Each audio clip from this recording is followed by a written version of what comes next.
you guys are going to have to help me in the room, okay, because I hate when this is a monologue, okay? Like, it really is the worst. Like, when you guys are on the Zoom, it is like the worst, because it's like a monologue. It's me talking the whole time, and it is terrible, okay? So you guys are going to help me, okay? Because this one's going to be a little bit more interactive, okay? And it's going to be, and it's an important one, because this is, I mean, for a lot of us right now in this business, this is the number one way you're making money, is working with buyers and getting them into the properties, okay? Double check it, make sure it looks good. So the idea behind this is buyers, when I first let me just give you a perspective. Today we're going to be talking about buyers and how to set them up, set up all the showings, what to say, what not to say. When I first got in the business, this is how I was in the top 100 in the nation in residential sales, was really working with buyers. I would go to listings and pick them off and take them out to go show houses. And this is kind of my theory. It's a theory. It is not factual. There's not just one way. You guys might have your own way. Use your way if it works. Listen to mine. Chew up the meat. Spit out the bones. If you like it, great. If you don't, you like it the way you do it the way you do it, okay?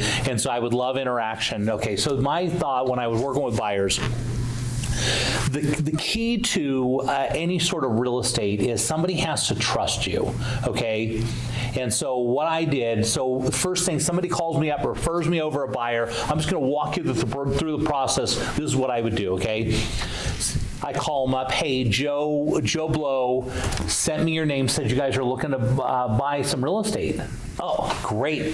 So excited. So tell me, so you know Joe, we went to school back, whatever. So how do you know Joe? Oh, you went to school too, that's great. Awesome, whatever that is. First thing I'm going to do, probably in that situation, is try and have a connection between them, who we know, why they referred me, how I know them. And so it's kind of an association and that sort of thing. So I'm going to get to know them. The idea behind the whole thing is you want to become friends with the buyer. You are what they call agent, or you have agency for the buyer. You have to think about this. Your job is not now, it is to be the realtor, but if you really think about it, your job is now to represent them and be looking out for that buyer's best interest. Your job now, your mindset should go to, hey, listen, my job is to take care of this person, give them the best deal possible I possibly can, okay? So the first thing I'm going to talk about, whatever, okay, so you move from Oklahoma City, whatever that is, a little small talk or whatever. They say, okay, so tell me, this is really, that's all precursor until I'm trying to get to this particular thing. I'll say, so tell me what you're looking for, okay, and where you'd like to be, okay? Now I just shut up and I just start taking notes. They say, okay, I want a 3-bedroom, 2-bath, lots of notes.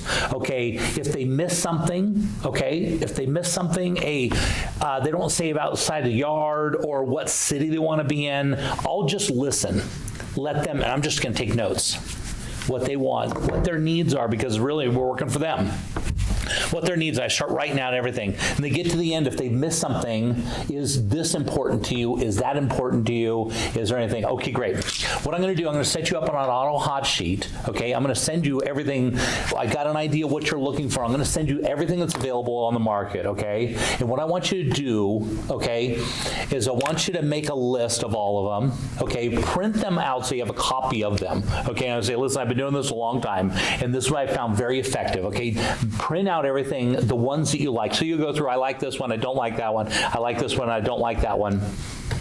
Print out the ones you like, okay, and go through them and look at them as you're looking at the detail. If you like it, put it in a pile. If you don't like it, crinkle it up and throw it in the trash, okay? And so you're going to kind of go through them. You're going to like them. You're going to not like them. Because I might send them, let's say 30 properties, but they're really probably not going to want to look at 30 properties. They're going to narrow them down quite a bit. And what you don't want to do is just take them to all 30 properties. You really don't want to do that. You want them narrowed it down. Okay, so in a perfect world, in a balanced market, this is, of course, not a balanced market. I'm going to be speaking more in a balanced market because this thing's going to correct. It's not always going to be this way. But what I would do is, the next thing I would do is I would have them drive by and look at the neighborhood. If they like it, they don't like it. If they like it, put it in a pile. If you don't like it, crinkle up and throw it in the trash. And the idea was to get them narrowed down to, to a list of, 5, 10, 15 properties or whatever that is. And then I would say, listen, once you have that list of those properties, then what I'm going to do is set up an appointment. We're going to go and look at those, okay? And I'm going to go back and show you guys exactly what I would do and how I do that. If you guys don't know how to do an auto hot sheet, let's talk about that, okay? Let me get in here and pull this up. Do you work from this one right here? So on your left-hand side, Jay, you can add a tab. Where do I add it? The left-hand side, plus sign, I don't see a plus sign. right here. Am I blind? Yep, right here. Oh, down there. I'm not working from my computer. Bear with me. For whatever reason, my computer doesn't like to work with this. So every time we get on here, I'm like working from somebody else's stuff. Come on, you can do it.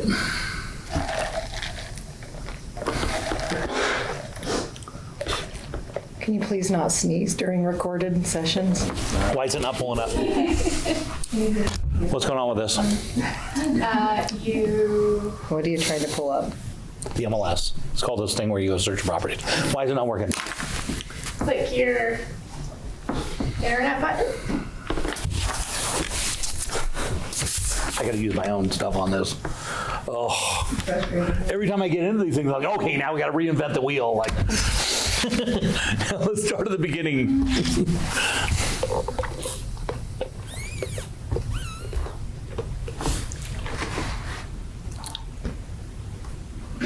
Okay, log it in if you would. Are you just Credentials are safe. You can log in. It's Okay, me cool. or you or Sheree. we got to figure my computer out so I don't have to do this for you guys. I apologize. It shouldn't be this difficult. Yeah, you get snappy. I'm sorry. Oh, Snap attacks. it seems like every time we go to do training, I get hung up in some crazy. Okay, I got to figure out some thing. Okay, so how do I share my screen here? So make your screen big. And then share screen. There we Share the go. one that it's on. Just click share now. This one right here. No, just click share because then it'll share. You're only Oh, I see. That one gonna work? click the one with the people on it. Yeah. That way it'll always share your screen. Click share. And then just, there you go. Oh, cool. Here we are. Okay, so if I want to get rid of this part, can I just slide that over? Okay, let's do that. That looks pretty good. Okay, so let's go into a search history. So they said they wanted to be in. This is how to set up an auto hot sheet. This is pretty basic stuff. But what you're going to do is I'm going to go active in the last. Usually what I do in this sort of days, I'm going to set them up on a hot sheet. I would do 1 day back in the city of.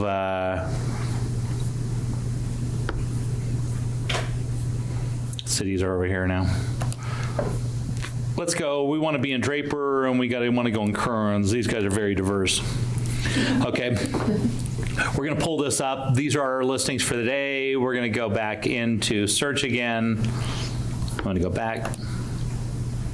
Okay. Then what I'm going to do, so now I have these, I'm going to create a listing alert. This is it. This is where you're going to put in their contact information. You're going to save them. You're going to add a new client. I'm going to go in here. I'm going to say this is going to be Ken, and Ken is Ken Burns. Hey, buddy, how are you? Good, how are you? Ken Burns, and his email is Ken Burns. I find that funny. At burns.com. We're going to have to help you out with the humor aspect next I time. thought that was funny. Ken Burns. No one laughing. I'll arrange a joke for I you. think that's funny. Okay, so save client. That's going to send them an invite list that they're going to request. They're going to accept and say, hey, listen, I do want to get properties from them. That's going to send to them, okay?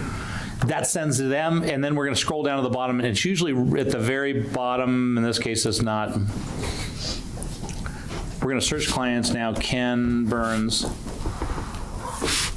For some reason, it didn't go I through. don't think you saved Ken. I didn't save it, okay. We're just going to use John. We're going to use John right there, okay? So we're going to go up here and listing name. I'm going to say this is Draper and Kearns. and then we're going to select in here what we want to send them. There they are, new clients. Now we're going to go into this. Notice down here you can do it for 3 months, 6 months. Usually you're going to do 3 months and then set it up, and then it's going to expire. Usually you want to check on here that you don't want it to go to you, okay? Uncheck you, because you don't want to get flooded with, if we're going with 5 buyers, it'll send you every listing alert, okay? Which you may not want. And then I'm going to put in here, you know, hey, here's some new listings for you or whatever, and I'll put a message in here. Hey, I have the keys to all these properties. If you want to see anything, just click in there, okay? And then I'm going to send it, and then I'm going to save, and, you know, off it is, okay? Which is right there. And that's going to set them up that they're getting that list of all the properties, okay? Now, when you send out the initial one, you might want to send them out to everything, because in a normal balanced market, you might have things that are 3 months old or a, you know, month old. Right now, it's not really like that, but during that time. So I'll send them everything. Usually what I did with buyers, I would send them, I would say, listen, I'm going to send you an email of specifically what you're looking for, okay? And then I'm going to send you another one. It's going to be kind of outside. It may be things that you weren't thinking of. Maybe you said you wanted a 3-car garage, but I'm going to send you some that have 2-car garages or have a 4-car garage or whatever that. I'm going to go kind of outside of their search. So the number one is going to be exactly what you want, and then the next email I send you is going to be a little bit outside your thing. And so when you're looking through those, I want you to also look through these, because you might say, because they want to know, we want to be a little bit more broad and give more options, but they really want what they want. And that's okay. Listen, give them what they want, but also give them a little broader brush of some things that may be outside their list. And I say, listen, look through those, line them up, okay, and then let's go look at them, okay? So the next thing I would do is, okay, so they send me, here I am, okay, so I've got a list. They've sent me 5 or 6 properties we're gonna go look at for the day, okay? First thing I'm gonna do is I'm gonna print them off so I have a copy of them. Okay, which is, you know how to do that in the MLS. It's real easy. You print off full form. Okay, do the full version. And what I would do is make 2 copies of these, okay? One for me and one for them. So when they get in the car with me, I go to meet them. I'm all excited. I say, these are the properties we're going to go look at in the order we're going to go look at them, okay? And I give them a pen also. Okay, so these one, and you might even put it in a little packet, make it real nice, whatever that is, okay? And the idea is, listen, by the time we get done, and I say, and, you know, I get to know them first, and they get in the car, the key to the business is, the key a lot of people struggle with when you go to set up with a buyer. In a perfect world, you have the perfect real estate car, okay, which is an SUV, a 4-door, something that's comfortable, a little bit above average. It's kind of got the thing. I'm not gonna show up in my sports car. I'm not gonna show up in the Bentley. You know, I'm gonna show up to something, you know, a Lexus, something kind of like, you know, something that's a little above average, probably nice, but not over the top ostentatious. Okay, does that make sense? That'll be kind of what I'm looking for as I'm trying to line up the show. So I go meet with them, I pick them up wherever that is. In a perfect world, the idea is to get them in the car with you, okay? A lot of people they try and do this train where you're driving around and they're following you around and stuff. You can't get to know them if you're doing that. The idea, your job is to be friends with them, learn more about what they want. Your job is to be looking out for them. So in a perfect world, try and get them in the car with you, even if it seems a little awkward, like I really don't know these people. You really want to have them in a perfect world. You're in a safe environment, you know, with somebody you know, like a trust, it's a family, whatever that is, but you're driving with them, okay? That is the best way I can say that you can talk with them and explain what's going on and educate them on the market and stuff. A lot of what we're doing is, the best sale you will ever make is a sale you never make, okay? If I tell them about the market and tell them they should buy this house, this is the best house, and this is why you should buy this house, you're not selling, you're pitching.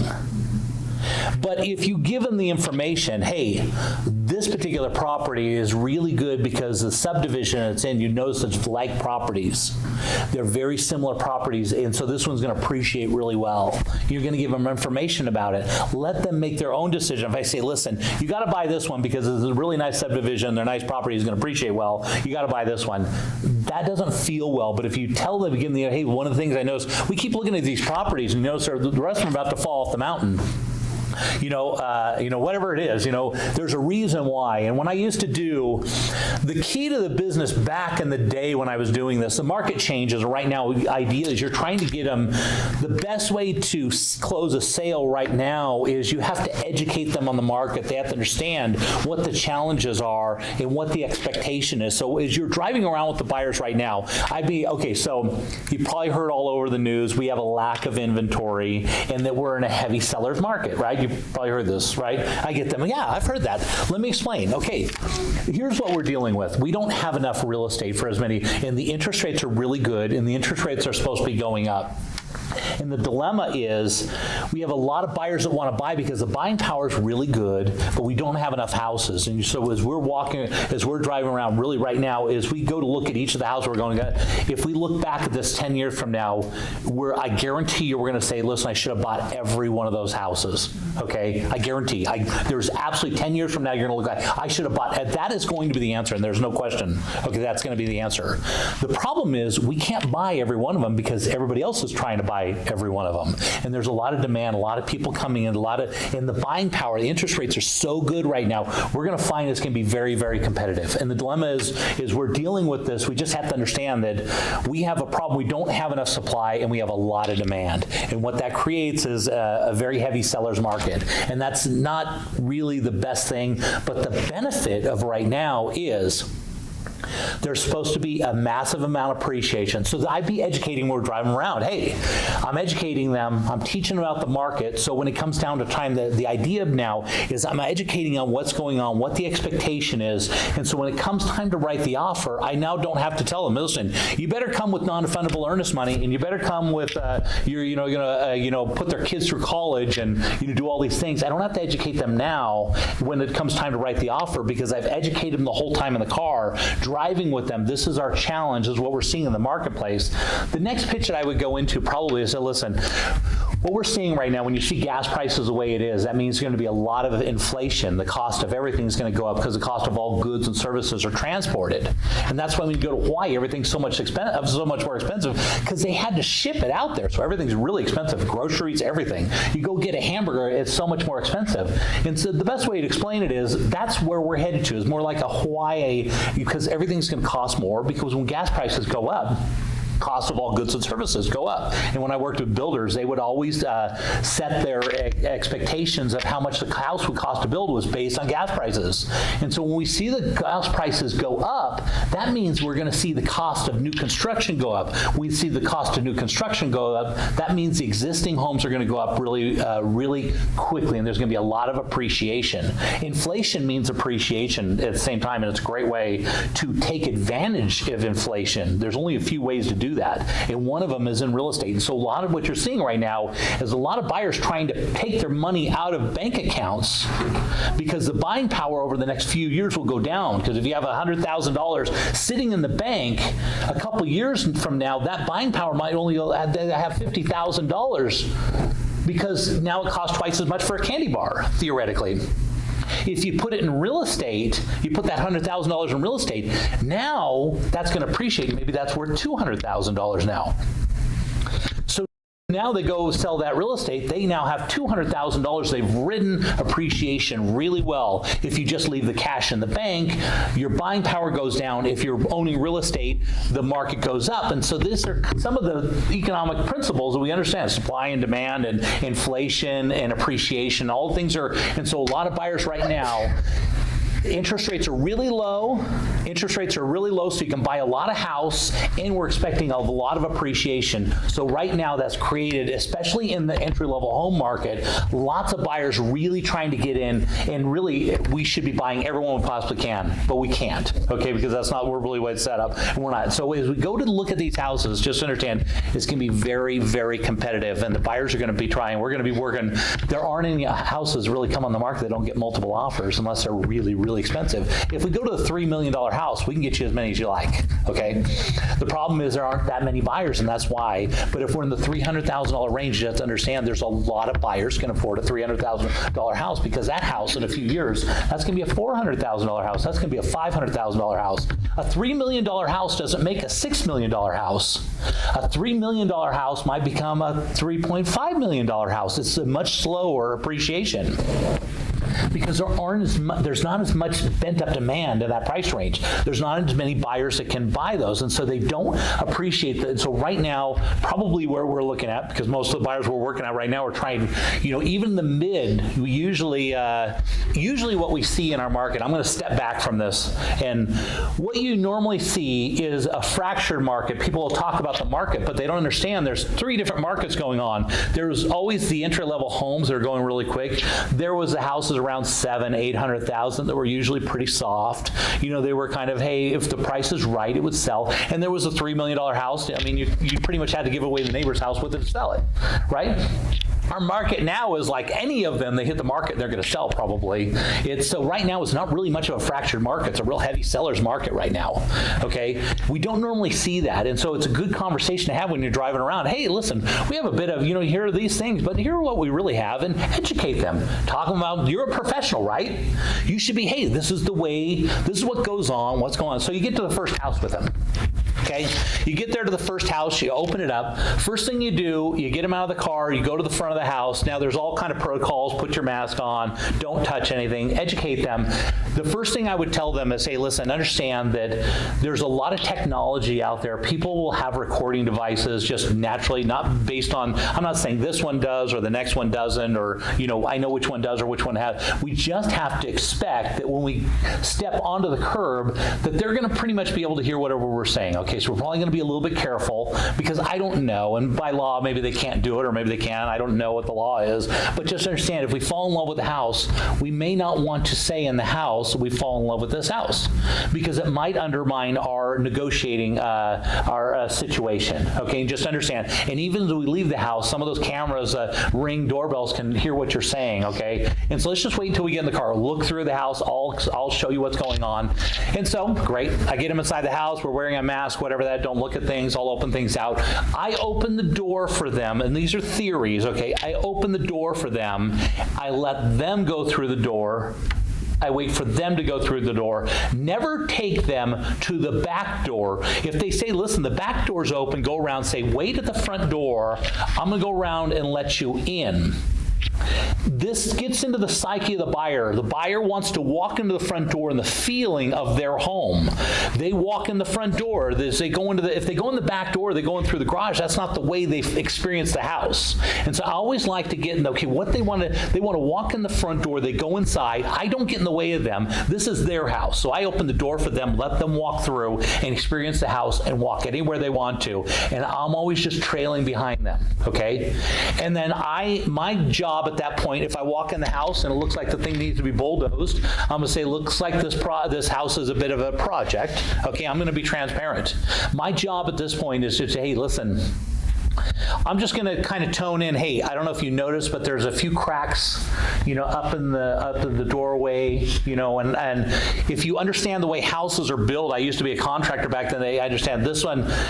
The best buyer's agent is one to understand that, listen, you could tear this wall out, you could open that up, you could do this, you could change the way the house is. Listen, you don't like the size of the bedroom, you could knock that wall out and actually build them in, which one's structural and one's that's not, and you can kind of look at it and give them ideas about the house.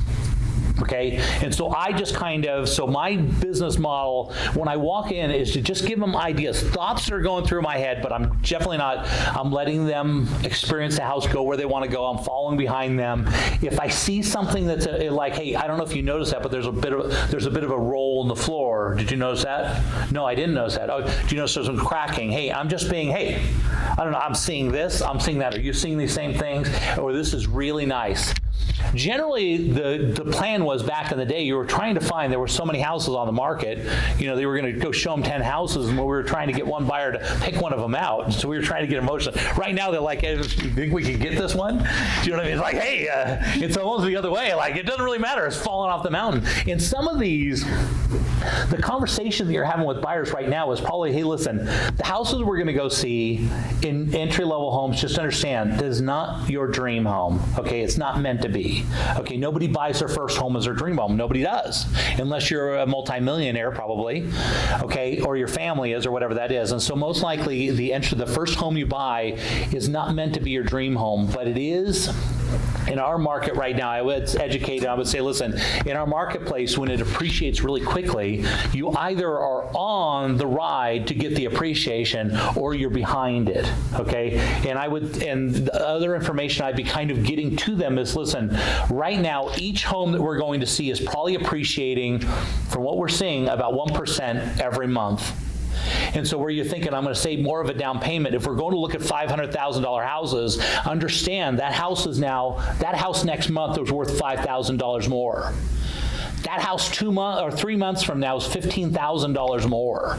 And so how much are you saving to get ahead of that, to get more of a down payment? Don't worry so much about that. The idea is get in, and it's real easy to, if they're doing an $800,000 house, that's appreciating $8,000 this month.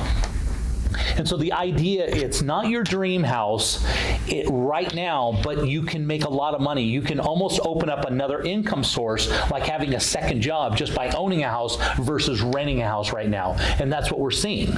Our market right now is appreciating about 1% a month. And so it's real easy to have the numbers, kind of get the mindset to educate them on what's going on and what the expectation is you're going through. And I'm just kind of, now when I'm in the house, so as I'm driving with them, I'm educating them on these things, thoughts, and to get their mind in line, to get it emotionally charged to, hey, listen, I need to make a decision. I need to make a strong offer, and I'm not waiting until I'm sitting down to the table to write the offer. I'm setting the stage that they understand where we're going to and what the expectations are and how we're going to get this done. When I'm in the house, I'm focused on the house. Okay, and so if I see something really nice about this house, I don't know if you noticed, there's a park right there. Parks do really well. Schools do this. The expectation, if I know that they're going to build a trash dump right next to the house, I'm going to say, hey, listen, I don't know if you know, but they're building a trash dump right next to it, okay? I'm going to let them know, hey, this is what I know about the house because I work for them, okay? My job is to be there, is to be the professional. Hey, I know that this one, when I see cracks that are up in the corner, those are signs of potential structural issues. This is a house we would want to get inspected, okay, and very detailed inspected, okay? I'm seeing a few red flags. It doesn't mean that it's a bad house. It just means this one we're really going to want to focus on inspections and stuff. We really want a pro to double check this stuff. And then all of a sudden, hey, just looking out for me, right? This person's real serious. They're not just trying to sell me a house, right? They're educating me on the market. They're telling me things about the house is really good. Back in the day, what we did is I would wait. This was kind of my strategy, and that's how I got really good at real estate. So I'd take them out of the first house, and then, if you generally didn't fall in love with the first house, they walk in the first one, oh, this is terrible. And then I would just start ripping the house to pieces. This was before they had cameras and stuff in houses, okay? This was the thing. This was like 20 years ago. And the first thing I thought, oh man, this thing's about to fall off the side of it. And I would just start trashing. I don't know if you noticed this is bad. I don't know if you know this is bad, whatever. Because then all of a sudden, I knew they weren't going to buy that house anyway, right? It wasn't mean I was trashing the house. I was building a relationship with them that I was looking out for their best interest, okay? Then the next house, maybe they don't like that one, whatever that is. Then you would show up at a house and you would open up the door and you literally could feel them exhale like, oh my gosh, I just love the way this is. I just love the way that is. Oh my gosh. And you could feel them just starting to connect with the property and say, oh man, do you also notice it's got the double oven? It's also got the this. And I would start to build their confidence in that house and their expectations information and their excitement about it. But I wouldn't oversell it, but I would just point out things that were important about the house that maybe they didn't even notice. Maybe they didn't notice, but I would say, hey, listen, do you see how it has that view? Views are really good. They do really good for appreciation down the road, this or that, whatever that is. We go through the house. I say, okay, so listen, let's come up with a name of this house, because it seems like this one seems to be on the list of ones you kind of like. Okay, we're going to call this one, you remember that green door? We're going to call this the green door house. Okay, and so I want you guys to do, when I gave you that thing, make some notes. Okay, so, and I'll be telling them, listen, if you don't like that one, no. Put a big no across it. Put that one out of the way. Now the green door house. Okay, write down what you liked about the green door house. Okay, so we really like it as this. We really like it as that. All that kind of stuff. Okay, great. Let's go on to the next one. The next one's great, but it's not like we just keep, and then I just, it doesn't seem to have the view that green door house has, does it? Oh, now I'm reaffirming back to, we're going to look at other houses. I'm reaffirming them back to the one that they're kind of in love with, okay? This was in a flat market, when we had a lot of houses to sell, and you had buyers, but there were a lot more houses than there were buyers, and so you were always trying to get a buyer to want to buy a house. It was kind of like, it was the exact opposite it is. And this was a strategy, and this is what I would do, and I'd get them to fall in love. Well, I'd get to the end of the thing showing the houses, and I'd say, okay, so we, and this is why I get them in the car, we leave the last house, I'd say, okay, so there are a lot of buyers. There's probably about 15 or 20 buyers out looking for the exact same home you did. But usually what they do is they're taking much longer to come up with that information. They're going to look at every house. You've narrowed them down. We've looked at everything that's available. We narrowed it down by the location, all the things you wanted to.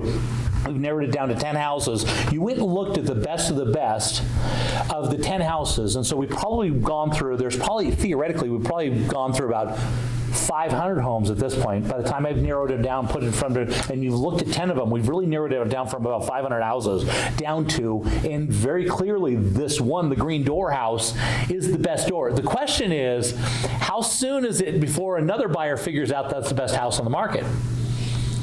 So what are your thoughts? Is that a house you're interested in? Of course, they're going, yeah, we want the green door house. Well, listen, what we should do, if you guys are open to this, the best way to do is get them to the next step, which is we should, if you guys are open to this, let's not let it sell, because there's nothing worse. Somebody else is going to figure out that's the best house on the market. The longer we wait, the more chance we're going to get into multiple offers.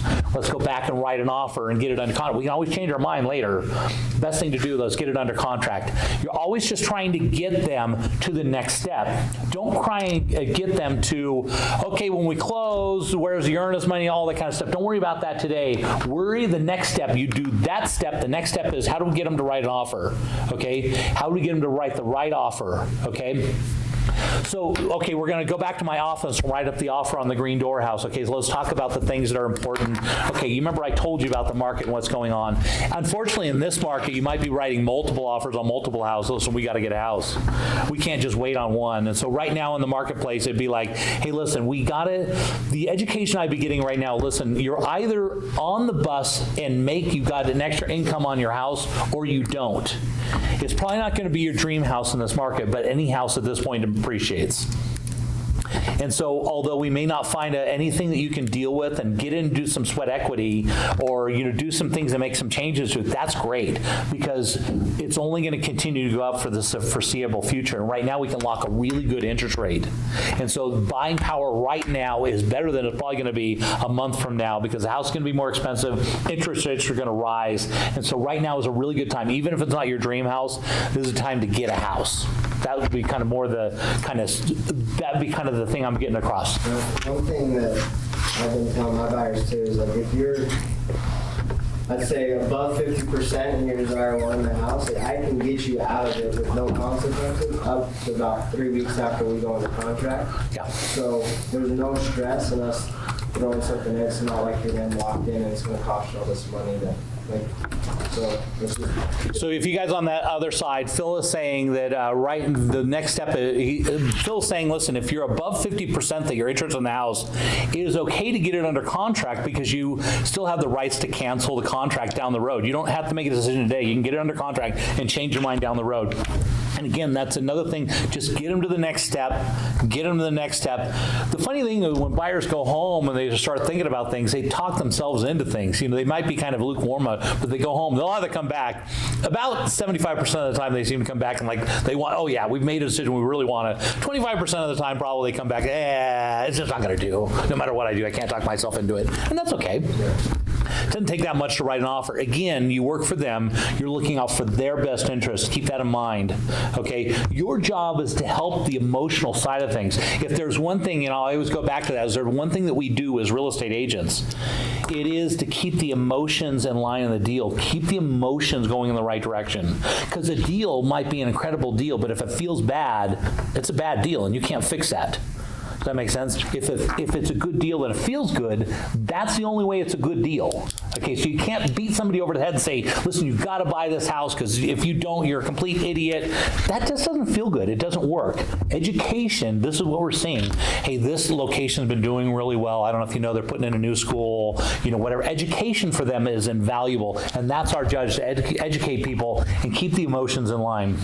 They shouldn't know that your job is to keep the emotions in line, but really that's what it comes down to. You keep the feelings right, head in the right direction.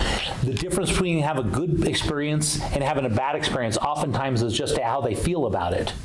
Okay? If they feel like you did a really good job, you looked out for them, and you did, then you did a really good job. If you looked out for their best interest, but they didn't feel like you did, then you didn't do your job. And the idea is that's kind of, so I set them up on. Now let's talk about I want to jump back into,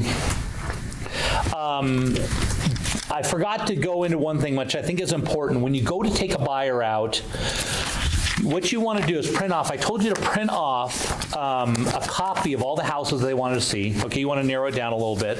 Okay, and then what you do is you hit the map on the place where you go print off the houses. You can do a client report, you can do the full report, you can do there's one that's called a map report.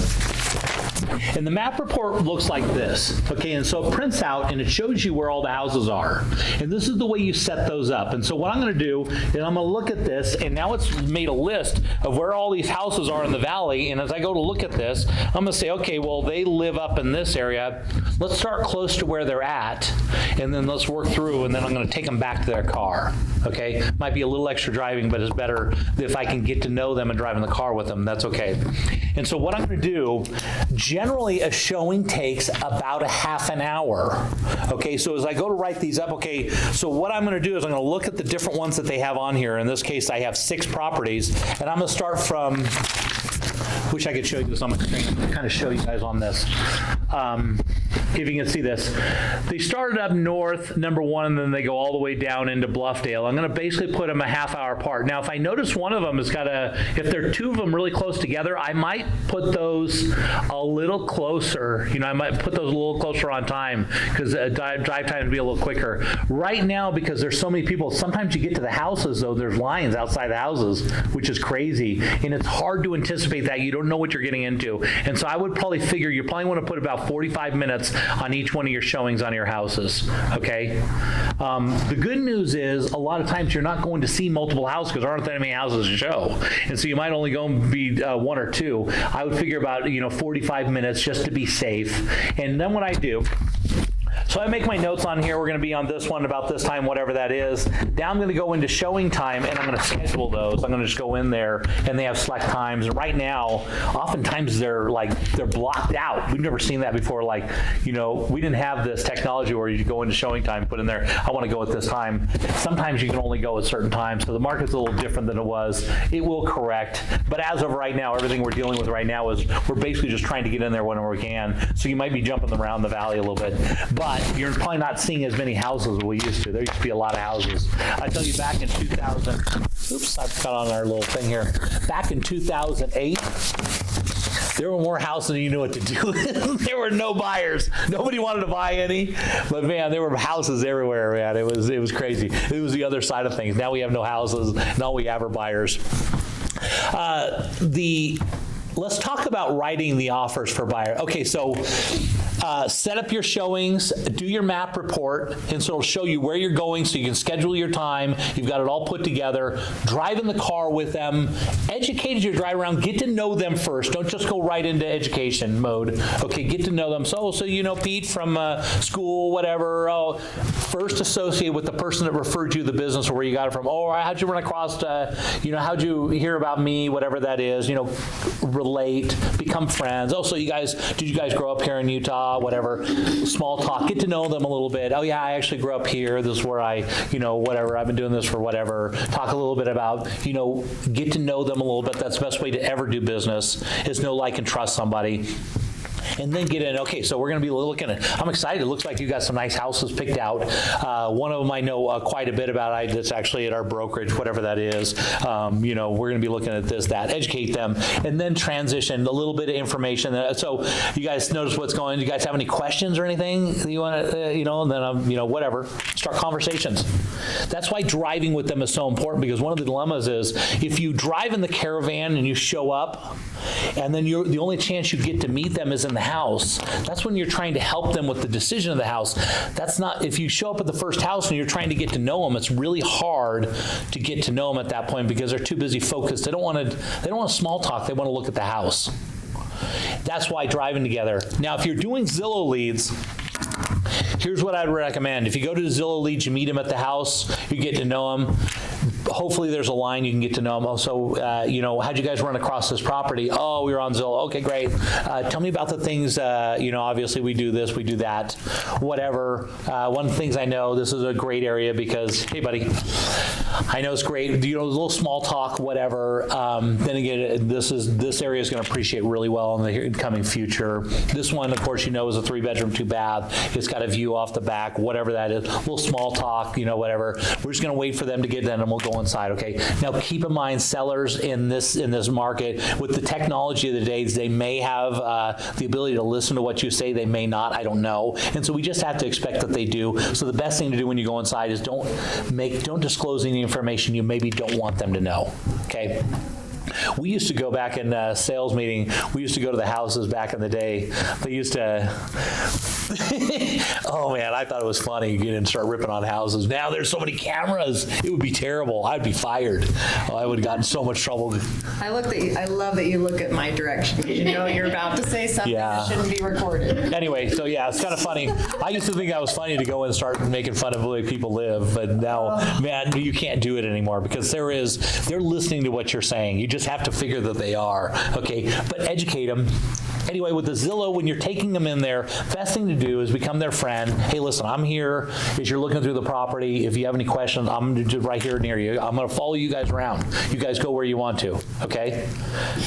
And I'm going to probably talk a little bit less on that one and, walk them through a little bit more. And then at the end, I'm going to ask them, any thoughts? What are your thoughts on the house? Do you like it? Whatever. Let them tell me what their thoughts are. Oh, I've got another one down the street, or I know there's another one coming up in the neighborhood. There's another one. If they don't like that one, if they like that one, I may not talk about anything else. Okay, great. Well, this one is going to be dealing, they're going to probably have, I can tell by the price and you can tell by the line, there's probably going to be a couple offers. And but there are ways. I've been doing this long enough that I know I can get you the house. Okay, if you want the house, I can write the offer in a way to get the house. You just need to tell me on a scale. And this is always an important thing.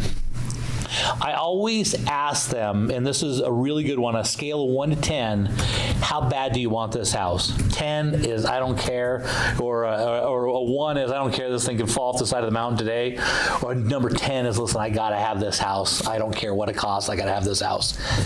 Because then you'll know how to write the offer, because usually they kind of swing on one side or the other. They don't go, well, it's about a 5. They don't want to offer it about a 5, you know what I mean? They're usually about a 9 or a 10, okay? They're going to go 9 or 10. Okay, so you really want this house, right? I reaffirm, okay, you really want this house. Okay, how comfortable are you with being aggressive to get it? Okay? I'll ask them, okay, strategies, of course, doing, a really strong offer, going above and then offering to beat out the next offer. Don't be chintzy and do it by $1,000. That doesn't excite the seller. Oh, I can make $1,000 by taking this other offer.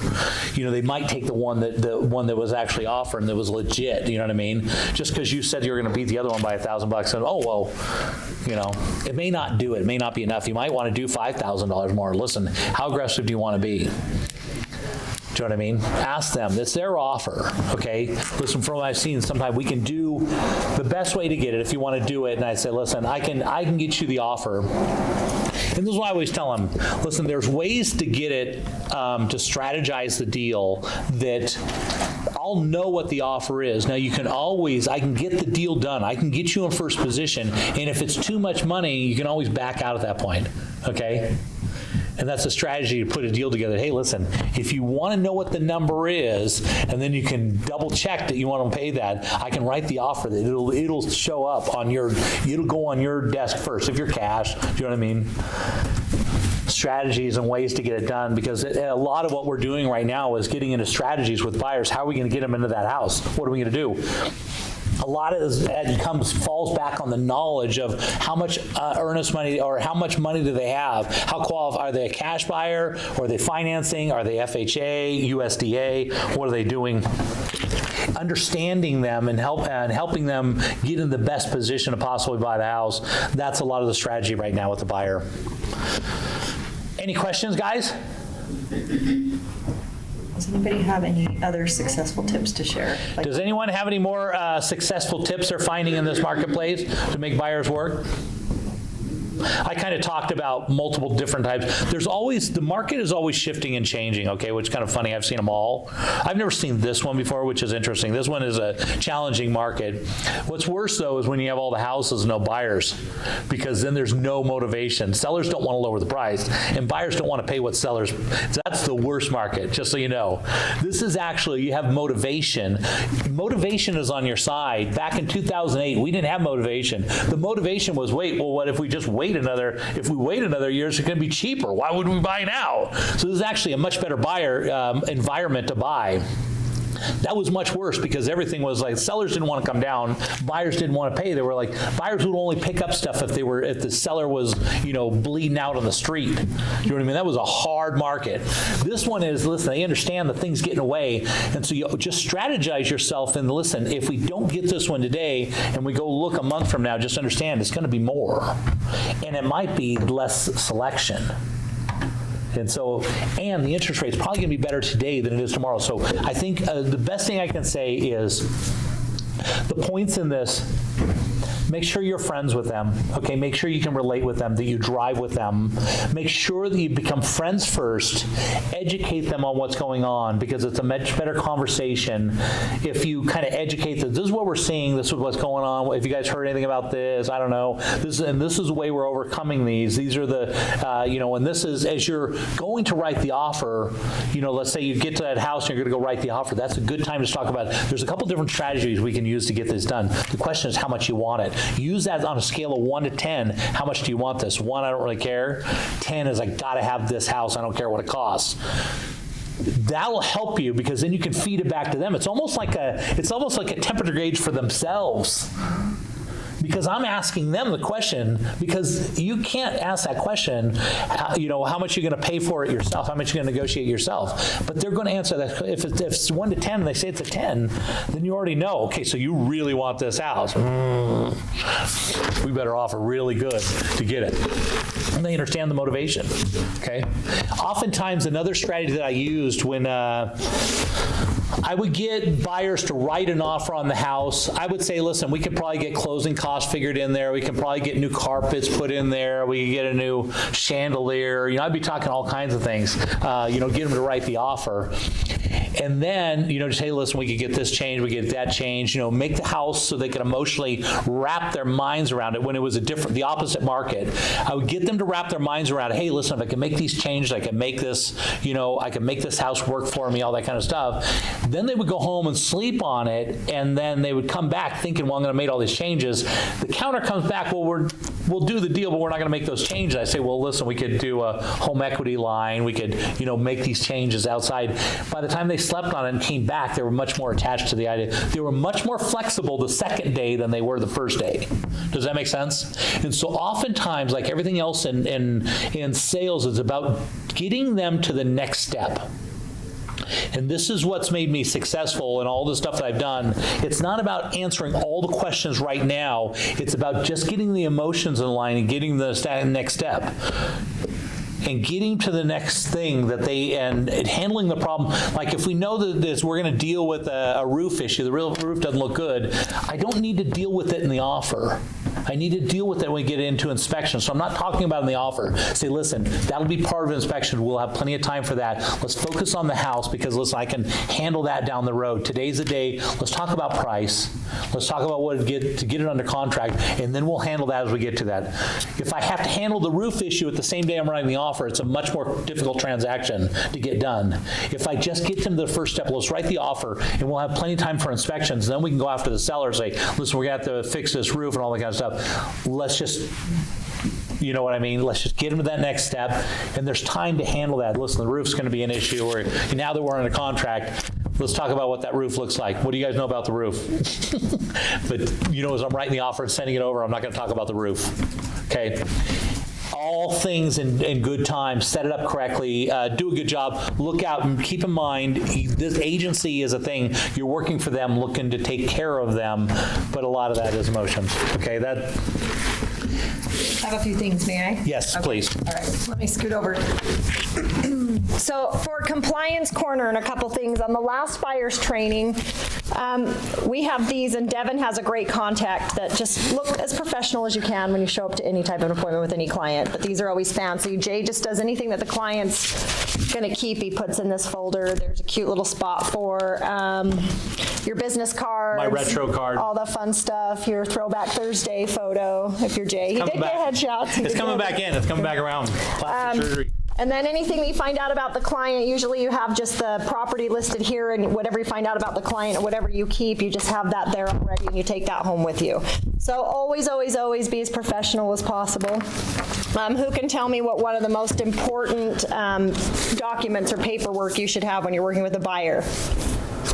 Buyer-broker agreement. Buyer-broker agreement, as best you can. Yes, yes, yes. Listen, before you write any offer, keep in mind the state wants you to fill that form out. So you don't fill that buyer-broker agreement out first, the state can fine you.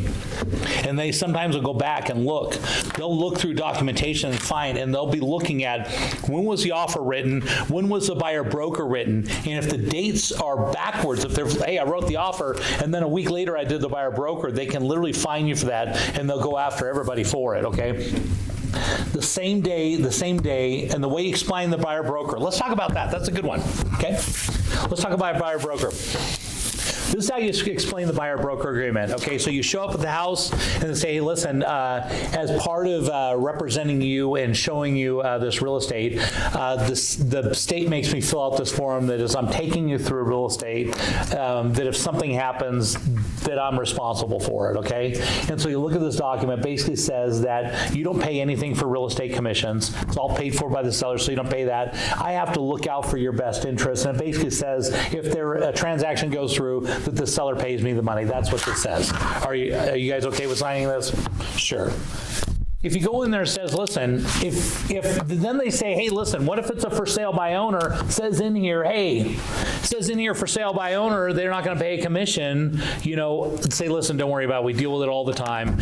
We usually just figure it in the price. They're looking for an agent. They're expecting that. But if you're really uncomfortable with that, let's just cross that out, okay? Because it's not that big a deal. I can literally cross it out and say, listen, if we go across and the seller and that buyer's and the for sale by owner doesn't want to pay commission, don't worry about it, okay? That's going to be their big concern. There's always things in those contracts they're always worried about. It's okay to just, hey, listen, we're friends. You're probably going to want help. You're not going to want to deal directly with the for sale by owner. You probably want some help. We'll figure it out. But if you're uncomfortable with that, let's just take it out. It's okay. Okay? Buyer-broker agreement should be in their benefit. It says that you understand you're not paying any real estate commissions, all paid for by the seller. I have to look out for your best interest. If I know that they're going to build a toxic gunk next to the house, I have to tell you, and I have to be looking out for your best interest. If not, I'm liable for it. And that's basically what this document is. It's in their benefit that they sell that. When you cross it out, you also need to have them initial that part crossed out and you initial it too, don't you? As long as you initial it, it doesn't really matter. Do you know what I mean? That's always the big hang up. Hey, listen, what if I run across one? Everybody always wound up on those contracts. I can't remember the last time I went to, it happens occasionally with a for sale by owner, but if I took out 10 buyers, there probably be one of them that you find a for sale by owner that doesn't want to, might be a little more right now, and you might shoot yourself in the foot, but it's much easier to get the contract signed and start moving forward if you can get the emotions in line that they know, like, and trust you. They're not looking to get rid of you when they find that deal that they want to buy. They want to work with you because they know, like, and trust you, because they know that you're somebody, and so you get more from working with honey than something that's sour. Then does that make sense? And say, listen, I'm not worried about that. My job's here to take care of you. And if we run across that, I'm not looking to just gouge you. I'm not going to make you have to pay for some commission because that's not the way this thing's set up. Okay, I'm here to help you, and the sellers pay for I'm here to help you with the transaction, and the sellers pay the money. Occasionally, there's weird things that there's some random deal. If that shows up, we don't need to worry about it. Okay, and I'll show you right now. This is how we take care of it. Okay. Trust. Okay, that's how you get to the next level of this business. That's why you get people that are calling you back because you took them through. Don't worry about that. Here's how we take care of it. Okay, that's not how that's not how we do this. Okay, I've been doing this long. We're not in this situation based on we're just going to try and gouge somebody. We're not going to retire. We're not going to retire on the sale of this property. Okay, the job I plan on being here 5-10 years down the road. That's the goal. Okay. That's the way I always pitch it. Anyway, buyer-broker agreement. Perfect. Yeah, I use that one all the time. I'm not going to retire on the sell of this thing, okay? What I do on ABC and all that kind of is really, really important. This thing is done correctly, okay? Reassurance, okay? Trust, reassurance, proving the fact. I haven't reached this level in business. You guys should be doing this too, because it's your television show just as much as it is mine, okay? Listen, I haven't reached this level in business that we're doing dirty deals, okay? That's put together correctly, and if there's an issue, we'll handle it. Okay, and that's what we do. And that's what we're not going to retire on the sale of this thing, but we will on doing a really good job, and that's what we focus on. And look at you all shaking your head. See that? That's sales, though. That's sales. But that's the correct sales, though. It's not pitchy like, hey, listen, it's doing it right.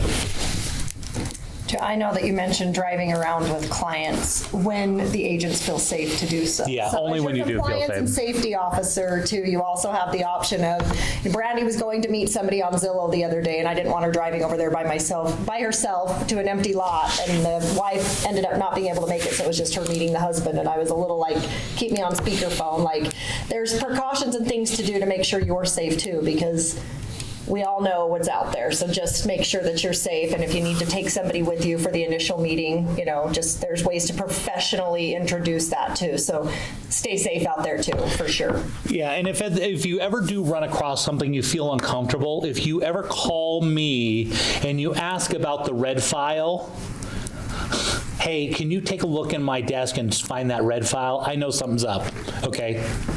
Okay, and I'm gonna know, okay, that's the code. Okay, you want to know about the red file? You call me, hey, I just wanted you to know, did you ever find that red file? It was in my desk on the front. Oh, okay, where are you at? Oh, yeah, I'm out of the house, whatever. Okay, I got the red file. We're sending help. Okay. We're sending my dad in the Marine Corps. That's right, the Marine Corps is on the way. No, but it is the red file. Okay, that is the code. People deployed. This is the Marine Corps League. They're old. They got nothing to live for. Yeah, that's right. There. They're ready to go.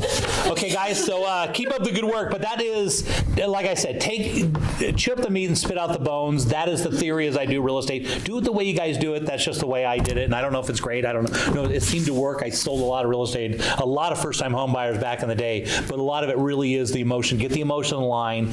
Get the emotions feeling good, that you're there to protect them and be there for them and get them to the next step and walk them right through it. Make sure they understand everything that's going on, because they will have questions, know what they are, and know how to answer them. Okay?